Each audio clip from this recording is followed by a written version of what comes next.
এই লাখপতি বাইদেউ কোন সমষ্টিত কেতিয়া পাব অহা 9 তাৰিখে তাৰ আমি শিডিউলখন পাব্লিছ কৰিম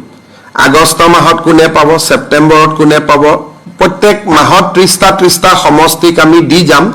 কোন সমষ্টিৰ তালিকা কেতিয়া 9 তাৰিখে আমি ঘোষণা কৰিম যদি আপুনি গোটৰ মহিলা হয় তেনেহলে আপোনালোকৰ কাৰণে আছে ভাল খবৰ আপোনালোকে শীঘ্ৰে কিন্তু আপোনালোকৰ যি 10,000 কোটি টকা দিয়া কথা আছিল ডক্টৰ হিমন্ত বিশ্ব শৰ্মা ছাৰে সেই টকাটো কোনটো সমষ্টিত কেতিয়া লাভ কৰিব নতুন যেটো তালিকা মুকলি কৰিব সেই তালিকাখন আপোনালোকে নিজে নিজে চাব পাৰিব তো বহুত মানে কিন্তু এতিয়াও সেই তালিকাখনৰ কাৰণে ওয়েট কৰি আছে তো কোনটো ডিস্ট্ৰিক্টত কেতিয়া আপোনালোকে মানে পইচাটো লাভ কৰিব সকলো মানুহ কিন্তু জানিব পাৰিব এই ভিডিওটো আপোনালোকে সম্পূৰ্ণভাৱে চালি আপোনালোকে সকলো কথা আপোনালোকে জানিব পাৰিব আপোনালোকৰ কিন্তু হাতত আৰ বেছি দিন নাই তো আজি হৈছে 8 তাৰিখ তো 9 তাৰিখৰ ভিতৰত আপোনালোকৰ ফাইনাল যেটো লিষ্ট আছে সেই লিষ্টটো মুকলি কৰি দিব আমাৰ অসম চৰকাৰৰ তৰফৰ পৰা তো সেই লিষ্টখন আপোনালোকে চাব পাৰিব তো কোনটো ডিস্ট্ৰিক্টত কেতিয়া আপোনালোকে এই পইচাটো লাভ কৰিব ডক্টৰ হিমন্ত বিশ্ব শৰ্মা ছাৰে নিজ মুখেৰে ঘোষণা কৰিছে তো এই ভিডিওতে আপোনালোকে ডক্টৰ হিমন্ত বিশ্ব শৰ্মা ছাৰে কি কৈছে সেইটো শুনি লওক আপোনালোকে গোটসমূহক আমি সদস্যসকলক 10,000 টকাকৈ দিয়াৰ এটা প্ৰতিশ্ৰুতি দিছিলোঁ লাখপতি বাইদেউ আৰু মুখ্যমন্ত্ৰীৰ আত্মনিৰ্ভৰ অসম অভিযান যাৰ জৰিয়তে এতিয়া ইন্টাৰভিউ চলি আছে এই লাখপতি বাইদেউ কোন সমষ্টিত কেতিয়া পাব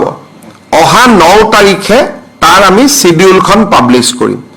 আগষ্ট মাহত কোনে পাব সেপ্টেম্বৰত কোনে পাব প্ৰত্যেক মাহত 30টা সমষ্টিক আমি দি যাম কোন সমষ্টিৰ তালিকা কেতিয়া 9 তাৰিখে আমি ঘোষণা কৰিম আৰু মুখ্যমন্ত্ৰীৰ উদ্যমী আত্মনিৰ্ভৰ অসম অভিযানৰ পুঁজিও আমি জোনেল ভিত্তিত 4খন মিটিং পাতি আমি প্ৰদান কৰিম এই কোন সমষ্টিত কোনে পাব আমাৰ মন্ত্ৰীসভাৰ সদস্যসকলক মই দায়িত্ব দিছো ৰুটিনখন বনাবৰ কাৰণে তেওঁলোকে ৰুটিনখন বনাই দিব কিন্তু এই গুটে আঁচনিখন ৰূপায়ণ কৰাৰ বাবে আজি কেবিনেটে 1450 কোটি টকা অনুমোদন কৰিছে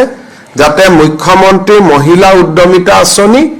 আৰু মুখ্যমন্ত্ৰীৰ আত্মনিৰ্ভৰ অসম অভিযান আমি ৰূপায়ণ কৰিব পাৰো 3000 কোটি টকা যোৱা বছৰে অনুমোদন দিয়া হৈছিল গতিকে সৰ্বমুঠ 4500 কোটি টকাৰে এই দুইখন আঁচনি ৰূপায়ণ হ'ব